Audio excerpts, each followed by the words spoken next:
Hi, everyone. Thanks for joining us this morning. This webinar is hosted in partnership with Daversa Partners and Hunt Scanlon. And today we're here to talk about Dreamscape, equity, industry-wide equity and transformation throughout tech.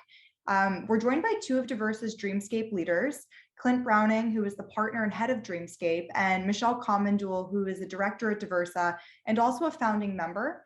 Last but not least, we have special guest panelist Shara Marwa here. She is the head of talent at Venrock and one of Dreamscape's early mission-driven strategic partners.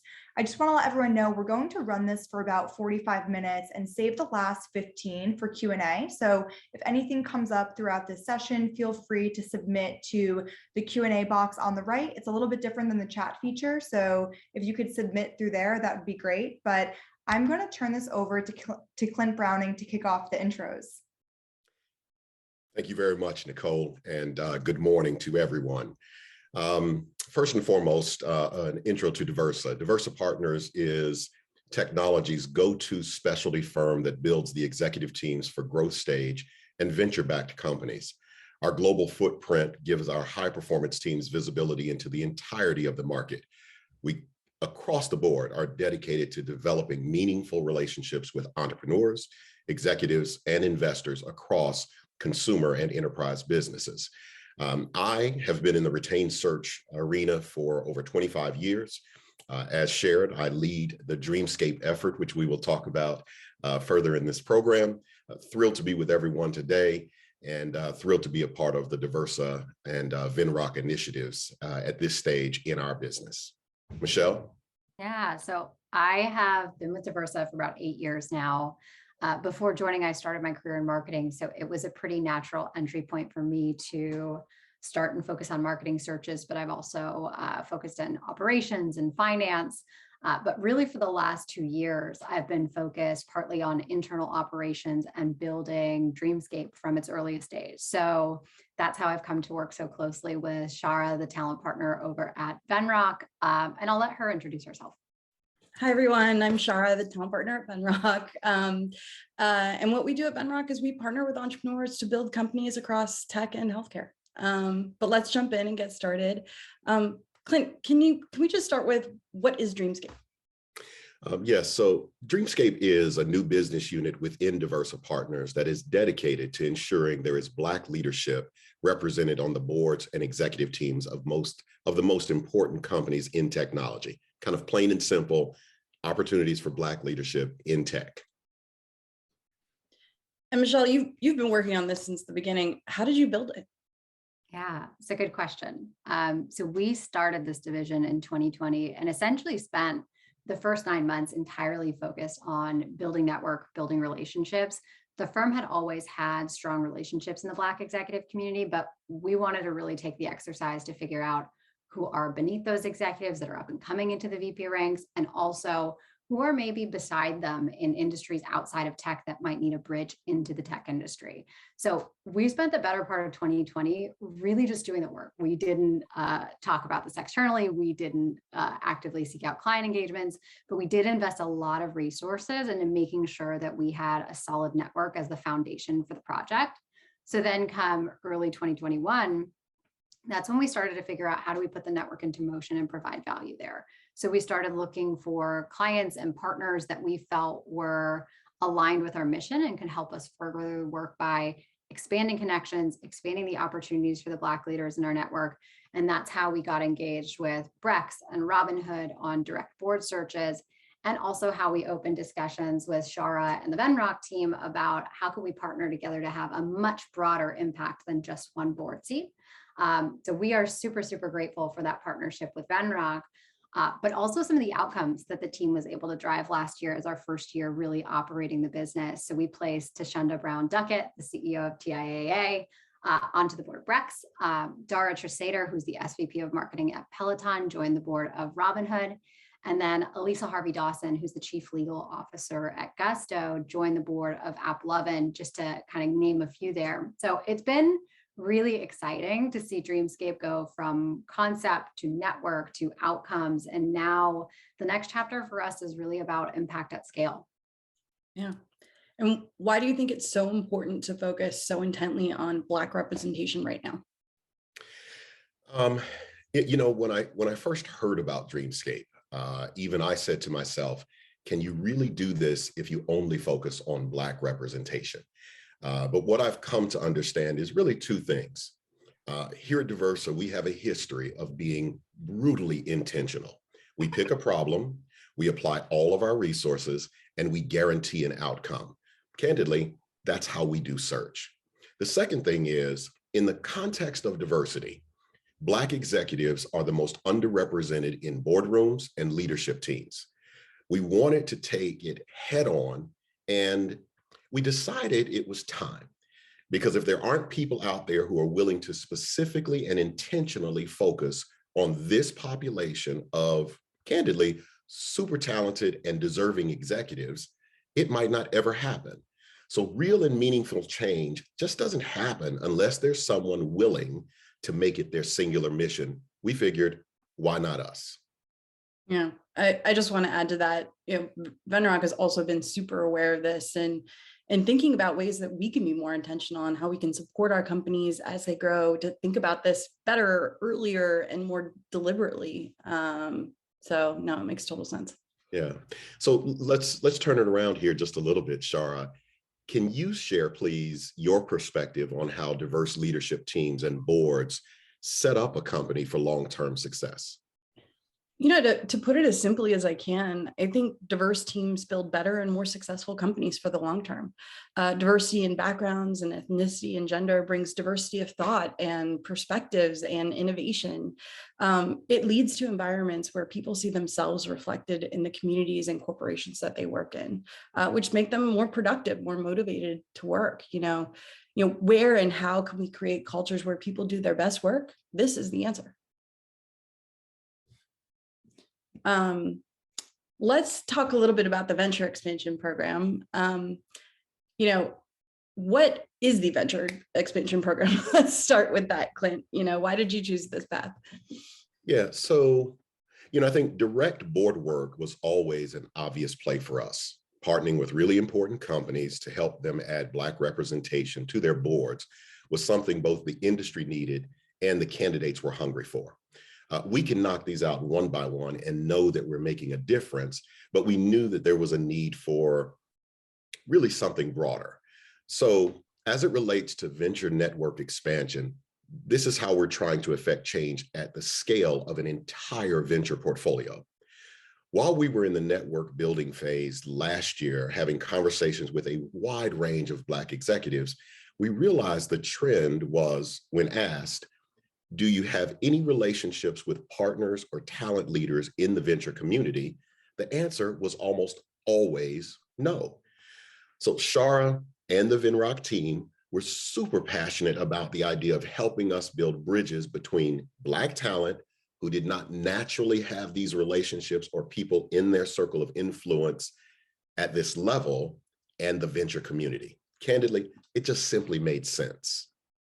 Yeah, so that's very much our why, but I think people are probably curious about your side, Shara. So tell us about what happens on your side of the fence in the partnership between Venrock, Dreamscape. What was your motivation for jumping in this? What's your intention? How does this help you do your job? Yeah, my job at the end of the day is to build awesome game-changing companies. And, when I meet with CEOs on a daily, weekly, monthly basis, the first thing that we talk about is talent. I run talent at Venrock. That's so natural, but literally in the next breath or without taking a breath, the topic of diversity comes up. And, I remember when I first started in this role several years ago, I was so encouraged that it was top of mind for literally every leader that I was meeting with, but what was so strikingly obvious as, I dug a little bit deeper around, the why and what the strategies were, was that there was a lot of intent, but very few solutions.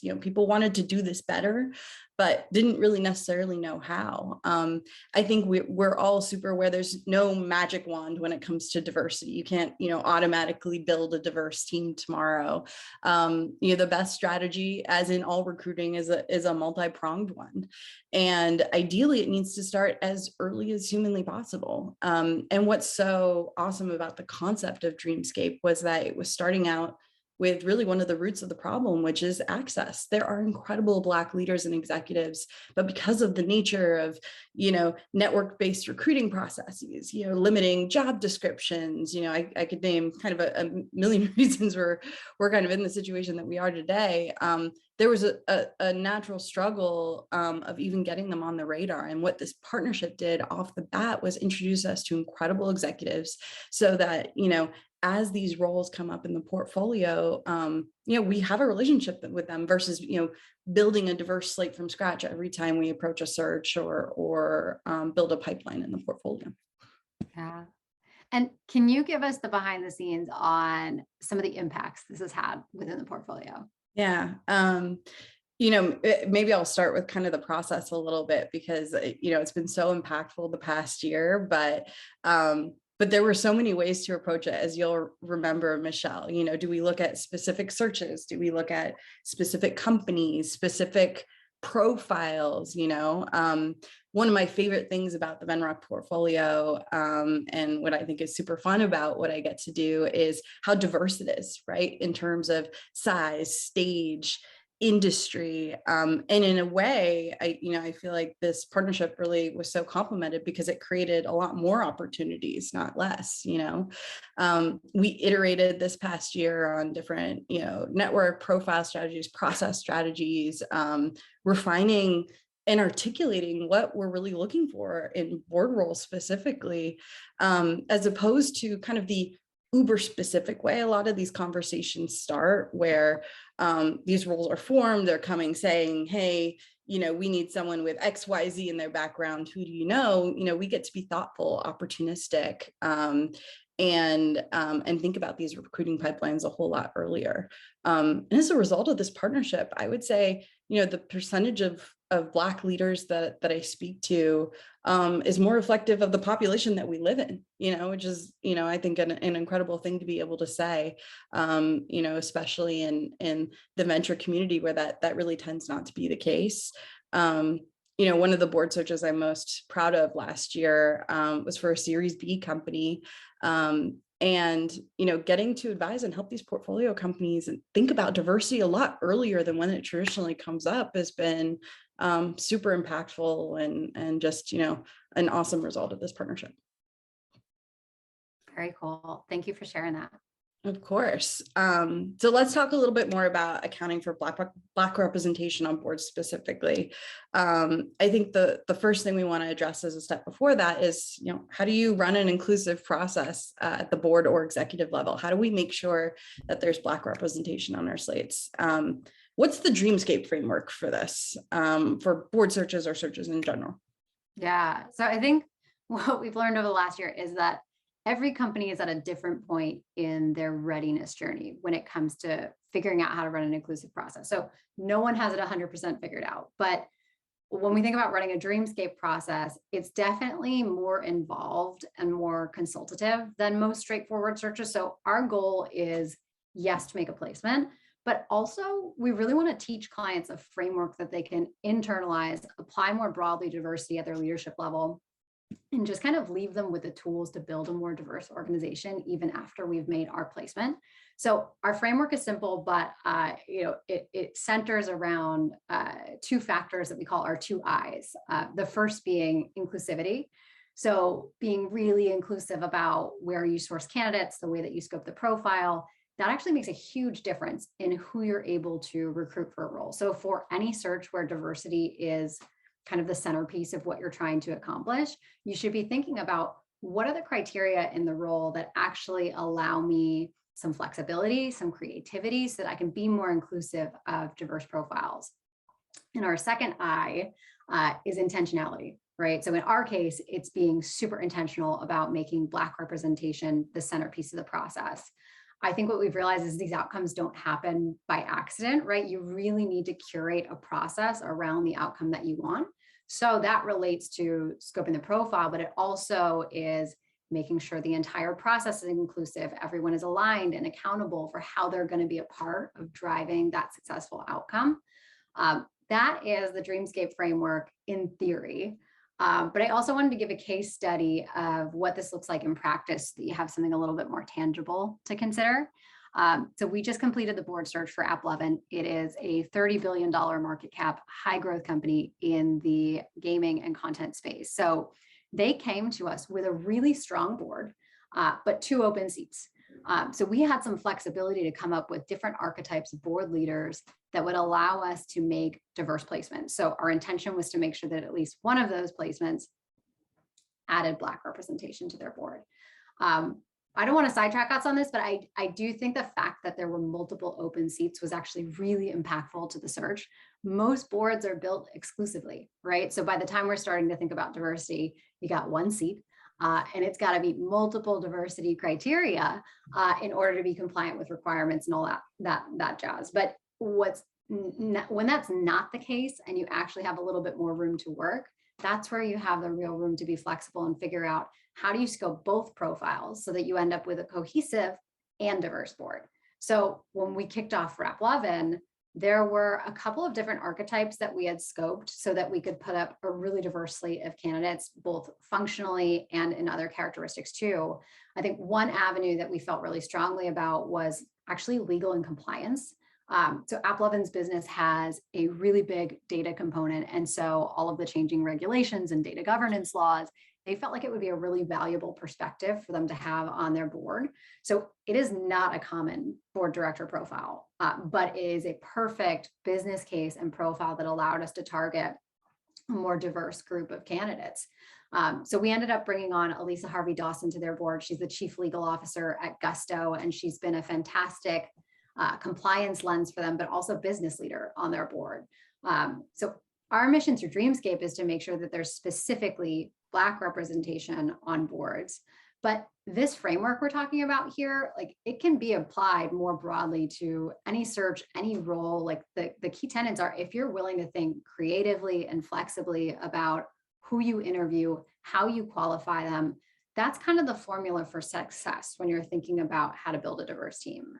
Now, what about you, Shar? So this is our framework, but there are many schools of thought on how to run an inclusive process. Are there other techniques and approaches or just guidance you give to your founders in the portfolio?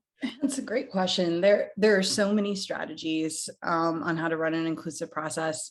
Maybe instead of talking about what to do, because you made some really awesome points, I can highlight some key mistakes, like, bumps that I see people make when designing these roles and processes that if you're not super aware of, I think it can really affect the outcome of the search. One is, and we've talked about this a lot today, is intentionality. If you see building a diverse team or board as a nice to have versus a need to have, that will directly affect your outcome. The other is literally how you write the JD, the job description. It is so easy to rule out amazing leaders by being overly prescriptive here.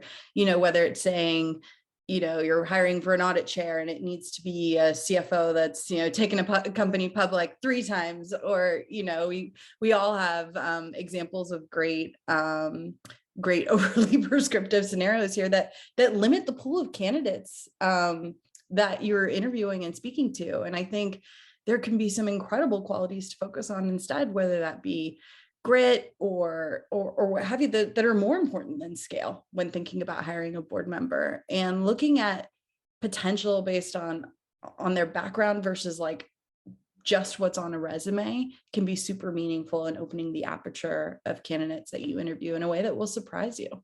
And you mentioned this earlier, Michelle, but wanting to tick all the boxes and solely one hire, I think can really limit you at the end of the day too.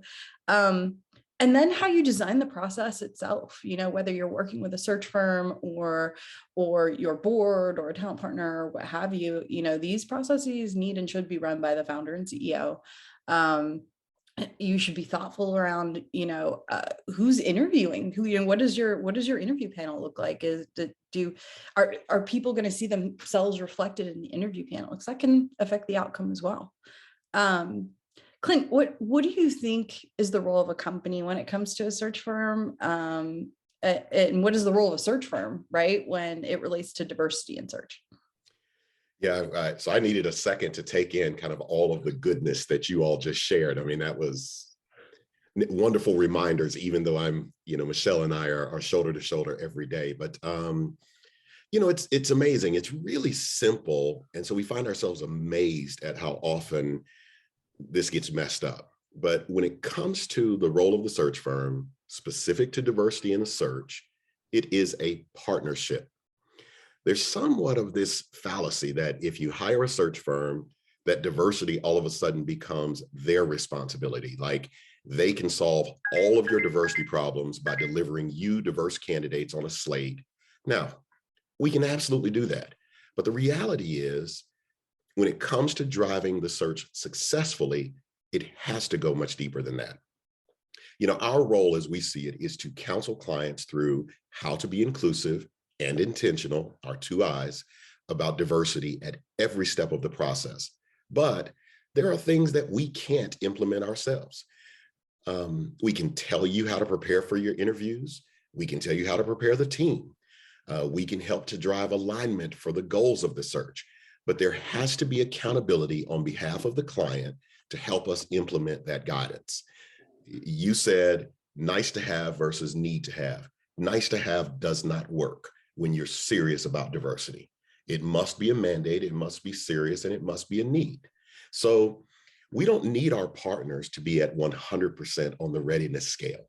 They don't need to have all of this figured out on their own, but we do need them to be at 100% on the willingness scale. They have to be really ready to understand this framework. They have to look at their organization and really partner with us to figure out how to implement it and drive a successful outcome. It sounds very simple, but we all are amazed sometimes when it goes awry. So that's really from our viewpoint. But how about you, Shara? Where do you see the division of labor between the hiring company and an external party like a search firm, or even a talent partner when it comes to diversity in a search? What's the role of the talent partner within their portfolios as it relates to pushing for more diverse teams? What's so unique about this role in a venture firm is that we really get to work with our portfolio companies over time, regardless of what searches are open, when and at what point in their life cycle they're recruiting for specific roles. So it's a privilege to be able to advise our CEOs on, what to think about before they kind of hit that curve in the road, right? And or that growth step. So in our role, we leverage the existing network. We can be opportunistic. We can kind of share, non-reactive thinking over time. Things our leaders should be thinking about for the long term, especially when it comes to diversity. And my role at the end of the day is to be a close advocate and partner. And I think processes like these are just, too important to screw up, frankly. No. And it's important stuff. Yeah. So loaded question from the Daversa Dreamscape guy here, Shara, but how does a company know when it's time to bring in a search firm for a board search versus leveraging their network to fill the seat?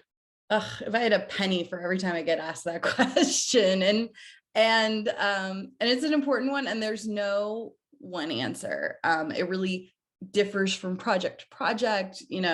Timing is an issue sometime. I always advise, spend a few weeks, look through your network, leverage your board, leverage the talent partners that that are involved. But if you look around in a couple of weeks and your pipeline does not look diverse,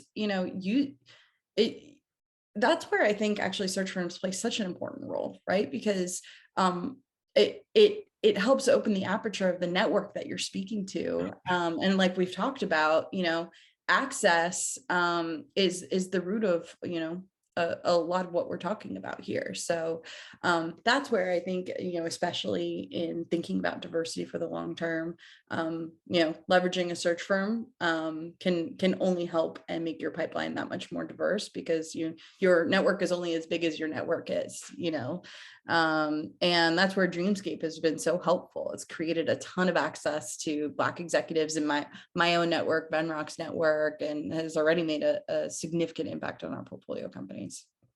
Got it.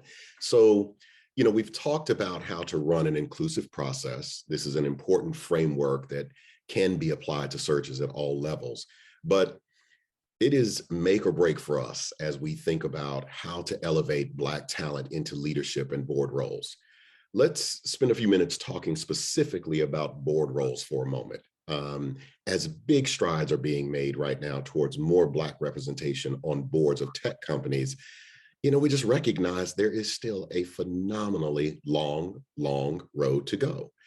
And so, Shar, I want to kind of stay right here with you for just a moment.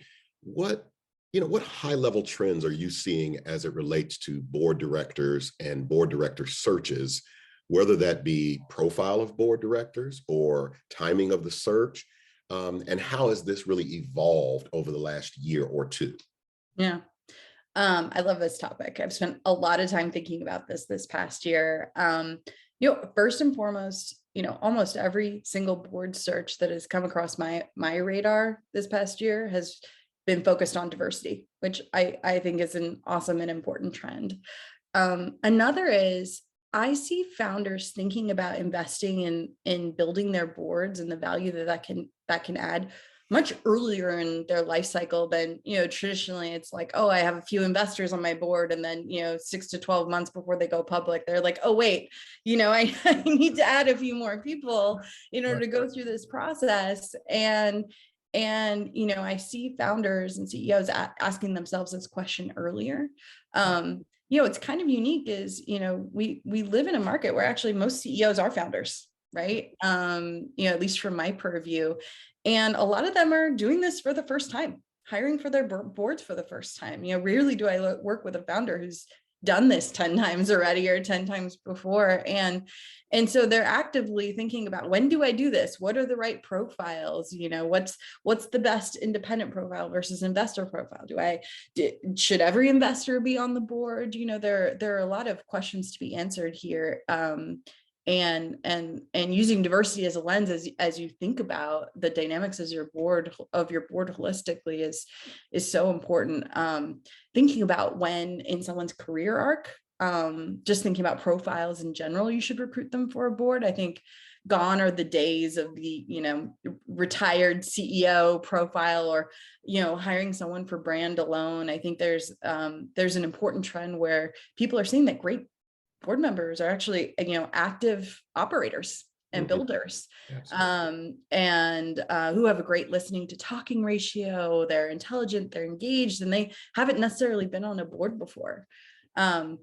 Just to comment on diversity on boards in general, because I think it's an important point to make. I think a complementary group of leaders on a board is not just investors versus independents, not just commercial leaders versus product leadership versus people leadership, general managers versus functional leaders. I think it's also gender and race. This is important if you think that different life experiences will improve decision making on a board. And, super importantly, your board should reflect your employee population. It should reflect your customer population. And I think we cannot underestimate the cultural and performance benefit of having a board where each of your employees and customers can see themselves reflected. It's incredibly empowering. And I say that personally as well. Yeah. So you're getting me a little bit fired up because I agree across the board that traditional board profiles are ridiculously limiting. Sitting or retired CEOs and CFOs, candidly, are just not traditionally a diverse population. And so if companies are truly serious about bringing more diversity onto their boards, the profile of a board director has to expand. For us, in the case of Robinhood, we decided that brand and marketing was a super important perspective that they'd need to have represented on the board. And that became our avenue for engaging with Dreamscape candidates for the seat. As Michelle shared earlier, we went through a similar process with AppLovin. They decided that one of the areas that they could really use a voice on their board was legal, compliance, and data governance, just given the nature of their business. And that's how we ended up bringing someone who's a chief legal officer onto their board. So, AppLovin, as an example, is a really important $30 billion market cap company who deviated from the norm that we see other companies get stuck in. Many founders and CEOs optimize for the, been there, done that in every role on the executive team and their board.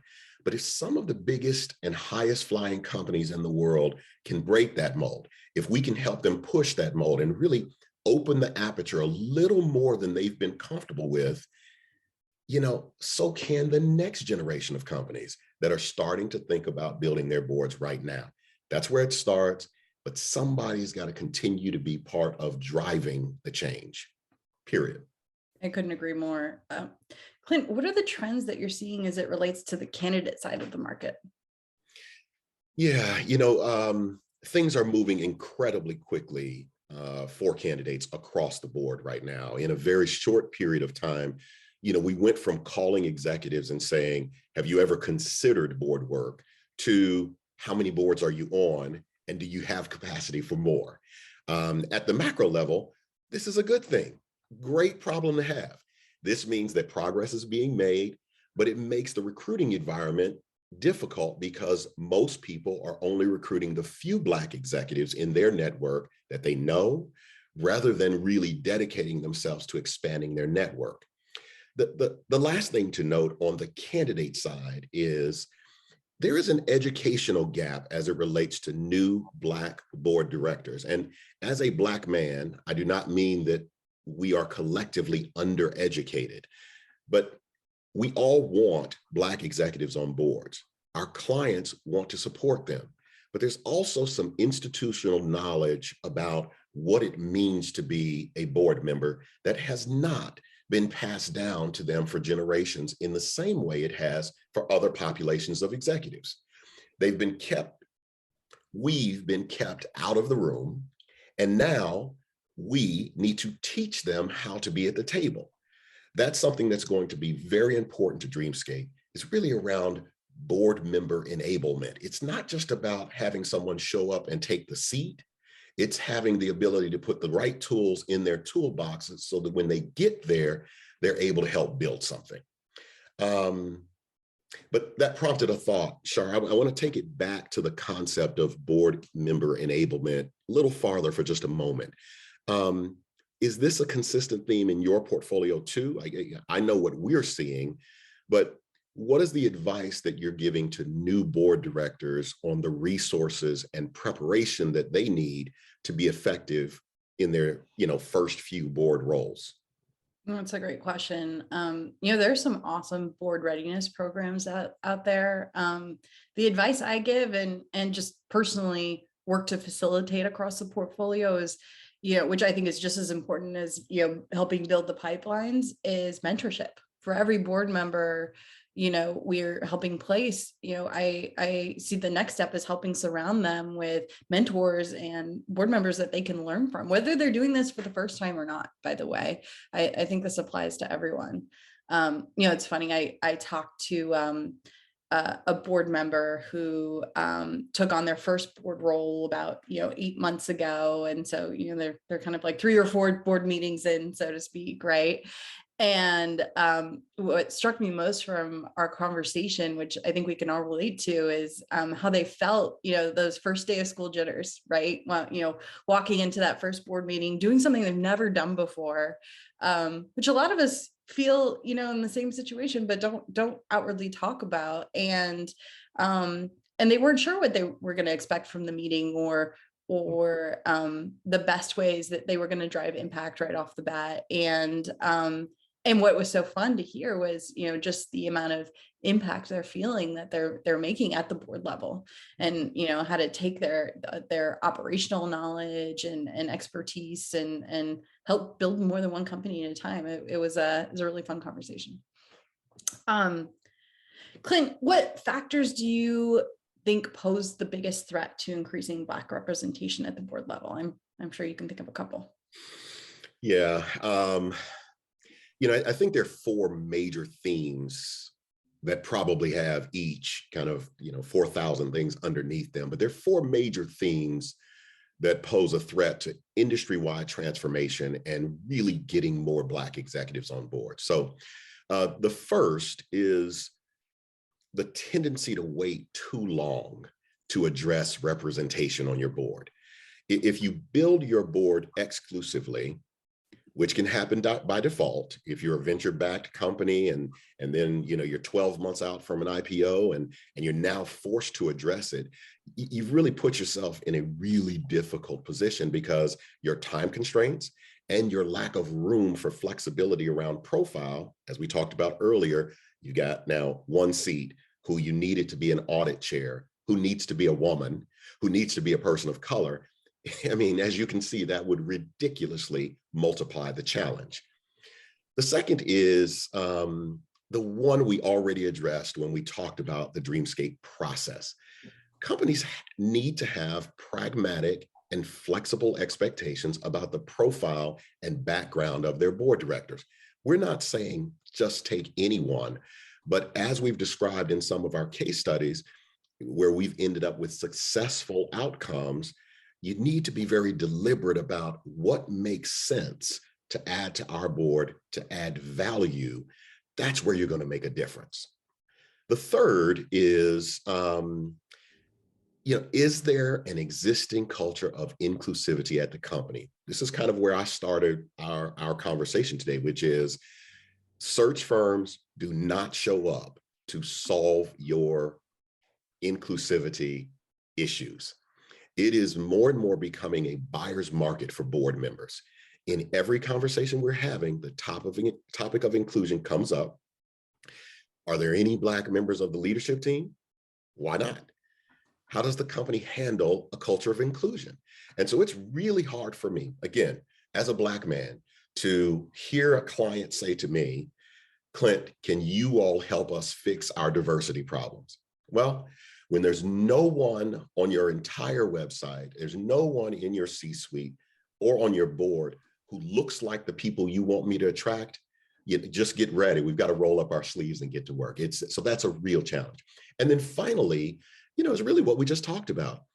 Lack of experience as a board member in the greater diversity community. And in this case, we're talking about the Black community. I don't say that they'll do this intentionally or maliciously, but many companies will use this as an excuse for why they can't bring a Black executive onto their board. It is our responsibility as a community to bring them along, give them the tools and education that they need to succeed. Boardrooms 10 years from now will look phenomenally different than they do right now, both in terms of diversity of color, of gender, but also in terms of background, functional expertise, and archetype. But that next generation of board talent is being built right now. Board experience cannot be the prerequisite for a board role if we want to truly create this change. So we collectively need to create a system that fully engages and lifts up this new generation of director. It is not solely my responsibility. It is not solely Michelle or Shara or anyone on this call. You don't get to say the word diversity if you're not serious about being inclusive and brutally intentional, period. Yeah. Clint, I just want to highlight, I think, one of the biggest misconceptions I see when leaders kick off a board search is thinking that previous board experience can be a prerequisite for the role. It can be so limiting. And in my experience, I think the best board members are the ones that you find 4 or 5 years before everyone else is calling them. Actually, you cannot underestimate those profiles in any way, shape, or form. So I couldn't agree more. Yeah. Now, Shara, I want to take everything we talked about here and start talking about action steps, right? So what can a company do if they want to start thinking about taking bigger steps towards inclusivity in their hiring process, and specifically being inclusive to Black talent at the executive level? I mean, first and foremost, I think it's assessment. Where are you at? What does your employee and customer population and board look like? What do your processes look like? What are your goals? I don't know about you guys, but if I don't set goals, I'm not accomplishing them, and how are you enabled to be as intentional as possible? How are your teams enabled to be and empowered to, what tools do they have to execute on these goals? And not only that, it's not like a one-off thing. Like, how do you keep a pulse on how it's working so you can iterate, evolve the process, and do it better over time, Yeah, I mean, I think that's exactly right, right? Like the audit is the good place to start. But I think if I were doing it, the lens I would have is, where are the intentionable, actionable steps that are built in that are actually going to enable your recruiting teams to be successful?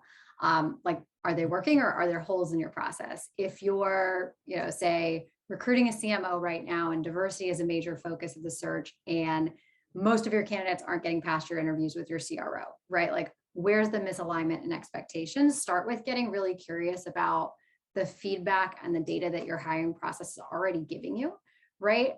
I think from my perspective, the reality is that while the executive level goal setting needs to happen and the company needs to line up to it, like, that's not where the problem gets solved. The problem actually gets solved in the work, right? And I think that there's this tendency in talent to push down the responsibility. Like, my TA team is not bringing me enough diverse candidates, right? But I think that conversation really needs to change from, hey, we need to source more candidates from diverse backgrounds for this role, to, okay, how can we work together to enable that, right? Like, how do we open up the profile? How do we think differently about our requirements?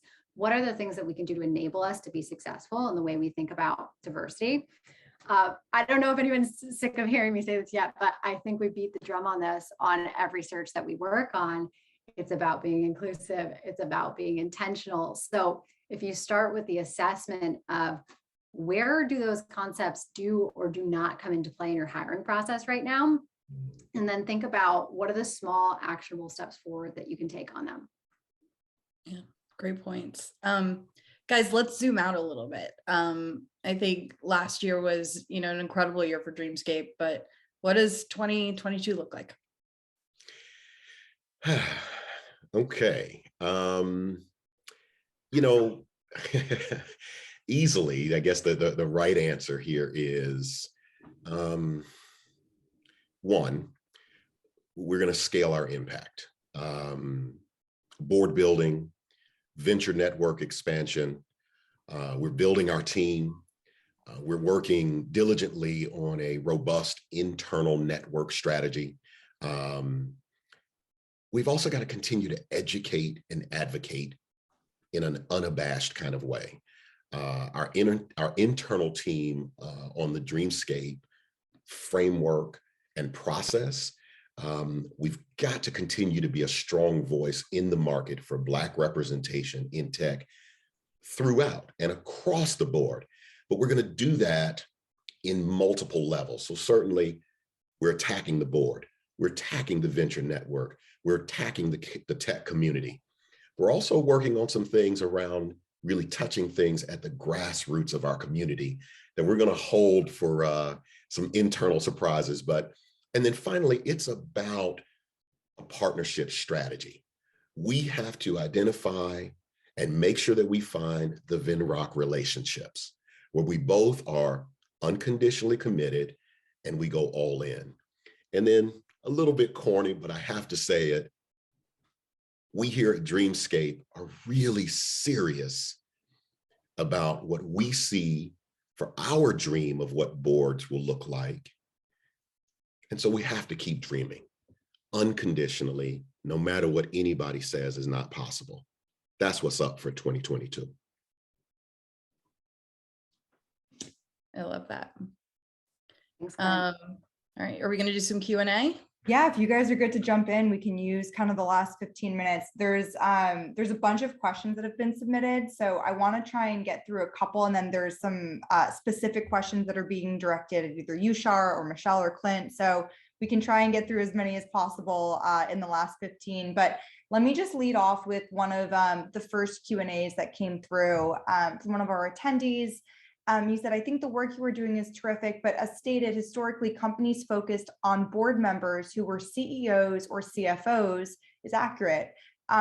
Do more boards realize they should also have executive HR representation on the boards? Yeah, So that's actually one thing that I would say has been a major trend over the last year. That's a profile we explored on multiple different searches, particularly on AppLovin. They're a very acquisitive business. So the culture and figuring out how do we integrate and create a cohesive company when we've got global acquisitions going on was really important to them. So they wanted to explore the idea of having a chief people officer on their board. If I'm not mistaken, Shara, I think there were some of those within the Venrock portfolio too, yes? Yeah, at least 5 or 6 this past year. It's I would add that to the trends list of opening the aperture of, strategic leader profiles that leaders think about adding to their board. And it's not just companies who are commercially selling into HR or maybe have like a people tech product. It's leaders, looking at their board and realizing that they want, that strategic people, leadership and perspective, and the value that it can add at that level. Yeah. Clint, we have one coming in. Actually, I'm sorry. No, I misread. Shara, I am seeing a question coming in for you, and then I will skip down to Clint because we have a couple that are personalized. But I'm reading this one, Shara. It says, how do you prevent Black candidates from becoming tokenized, i.e. this company is only hiring a Black candidate because they know they need diversity versus wanting to change? Yeah, it's an important and great question. And this actually frequently comes up in my candidate conversations. I think lots of diverse candidates are getting a ton of outreach right now, and it can feel a little bit like, you're being reached out to just because of how you look versus your accolades or your background, especially if you're getting reached out to for a role that you may not really be a fit for, and I think, both Dreamscape and Venrock have been incredibly thoughtful about, building long-term relationships and investing the time and really, not just understanding these candidates' backgrounds, but their superpowers and their passions and what awesome quality relevant introductions we can make for them. But there's a lot of recruiting just to recruit happening in the market right now, that I hope will not always be the case, but it's a trend for sure. Yeah, just to jump on that, because it comes up for us a lot. Like, yes, we are being intentional about Black representation. So of course that factors into how we're targeting particular executives, but every single executive that I reach out to is also someone that I think is qualified based on their background, right? So I make sure that I bring that into every conversation that I have. Here's exactly what it is about you that made me think this could be a really interesting opportunity for you based on, the roles that you've held and what we're looking for in particular to bring to this board. Yeah. Clint, this one is being asked directly to you. Let me just shift my Q&A over. Okay, so the question is, Clint, I would love your perspective on how Black candidates specifically have been responding to Dreamscape. What have you seen? What have you heard? Yeah, I think that broadly, there have been 2 camps. We have some executive candidates who hear what we're doing, and the first response is, as mentioned just a moment ago, I'm not sure I want to be the only one or be approached to be the only one. Many thoughts on that, but we need to respect people for where they are. So 50% are kind of saying, maybe not 50%, probably 25, 30% are saying, I'm not sure that I want to be the only one.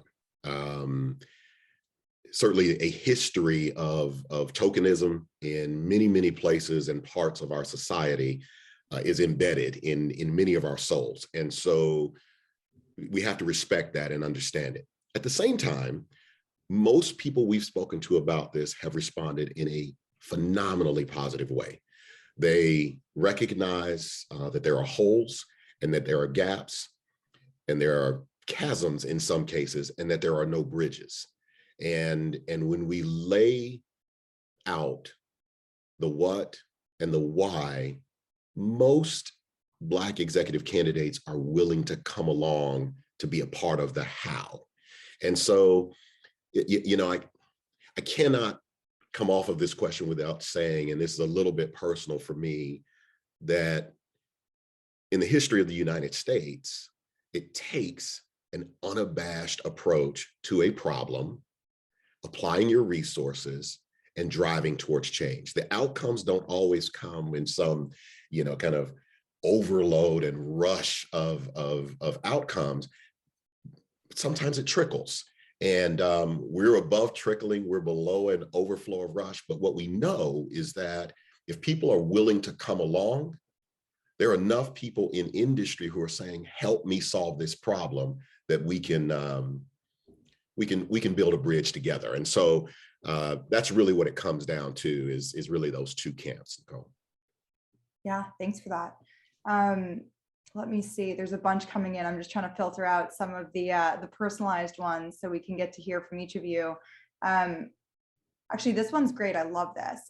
So this is directed at you, Michelle. It says, this question relates to timing, which is obviously important and you've touched upon. Companies are really insistent on Black representation right now because of current events. What do you think happens when that urgency fades? Yeah, I think that's an interesting question. I think from our perspective, we're really thinking about it more in the now.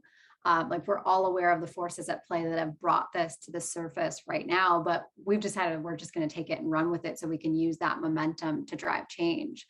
I think our goal is, if we seize it now, we're hopeful that we're going to work ourselves out of a job eventually. And if the external dynamics, the urgency in the market fades a little bit, I think we're just going to force its hand. Keep making sure that we're taking steps. I think, as we've been saying all along, it takes a focused effort to solve a problem, and we want to be a part of that focused effort. Yeah, absolutely. Since we have a few minutes left, I'm gonna jump into a few other questions. But I love this one that someone had just submitted, but it's, what can I do here in the now, in this moment, to help everyone push this needle forward? I think Shar and I touched on that one. That's okay. It's a big question. I think Shar and I touched on that a little bit, but if I were starting this from scratch, looking with fresh eyes, I think it would be to really take a good hard look. Like, what does my executive team look like? What is the composition of the rest of the talent within my organization? What do my hiring processes look like? And where can I find opportunities to incorporate more flexibility, more creativity for how we scope our roles, how we set up candidates for success throughout the process. Just really doing that audit and getting honest with yourself about where you are. And then, all right, what's the baby step I can take forward? Is it, we're gonna look at all of the executive roles open right now and reassess the spec? Like, are there things that we can do to create more flexibility in the open roles that we have now? And then once we've gone through that audit process, okay, how do we make sure that our interview team is aligned with some of these changes that we've made? So hopefully you can start to source more diverse talent and see diverse talent get further along in your pipeline and ultimately build a more diverse team. I would say get smart, learn as much as possible. Who's doing this well? What can you learn from them? Have as many conversations as humanly possible to learn as much as you can about how to do this better. Because I can't say this enough. There's not one way. There are many ways, Yeah. And just to co-sign on both of those, I think as you're getting smart and as you're talking to others who are serious about this with you, the cool word of the day is, find your allies. And I think that's right. The best allies are prepared to go to war with you. What we found in our partnership with Venrock and Shara was that she was willing to get in the trenches with us. And so, you got to look for the people who are willing to kind of lock arms with you, understand that it isn't going to be easy, and who are committed to the cause, period. So that's really where you differentiate. You got to get in there with people who are ready to go to war with you. I love that. Shara, I'd love to ask you this. Someone just submitted a question saying, how do you and Venrock think about building a bench of capable talent in your role as head of talent? How important is industry experience versus general capabilities from adjacent spaces, given Venrock's industry focus? I think it's all of the above. I know that's a broad answer, but and this applies to all recruiting at all levels in general. But I think the more open and creative you are around who and what types of backgrounds could be awesome for a role.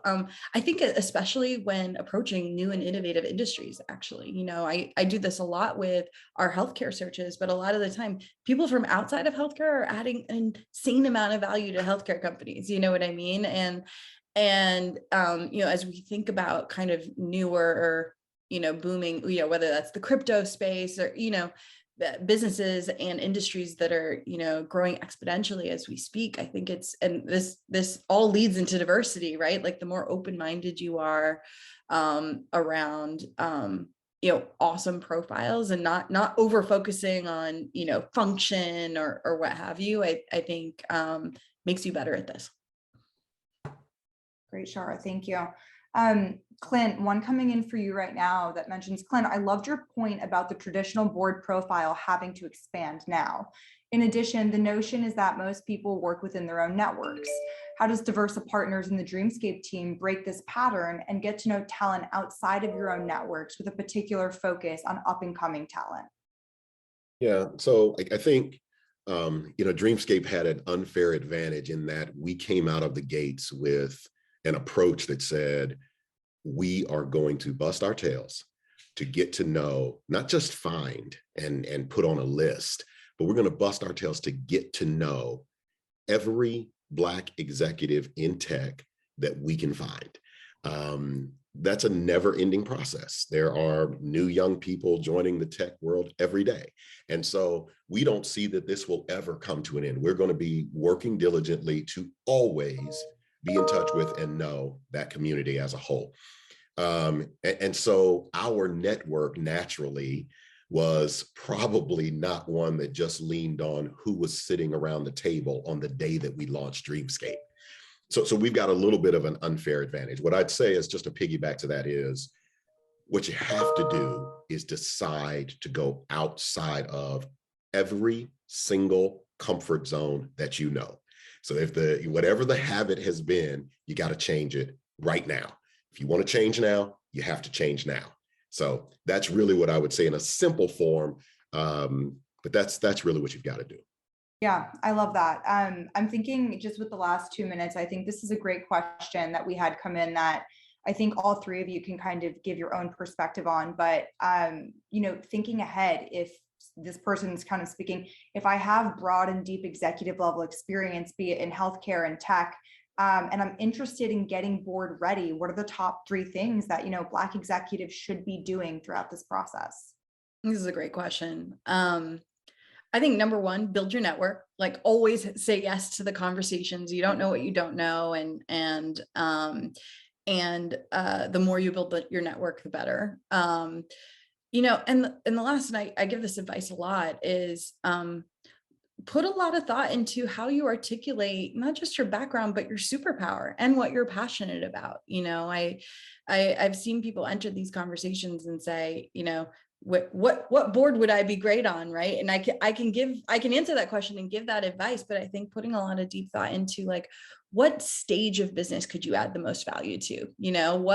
What type of business, not just like, can you add a lot of value to, but that you're really passionate about.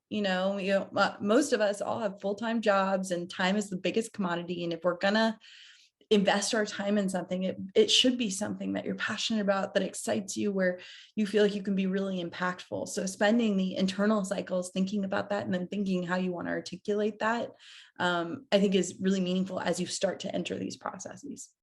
Yeah, I think my top piece of advice would be to seek mentorship and education about the board role, so that you really understand the role of a board member and how to interview for it. I think the most common piece of feedback I've gotten after clients interview first-time board role candidates was, like, they were fantastic, but I think we need to prep them before they meet with the rest of the board, because I just didn't feel like there was enough depth when they were talking about the role of a board member and how they could contribute to that, right? So I would say get really smart on what role does a board play? How is it different from your operating role? And how do you bring some value to that capacity?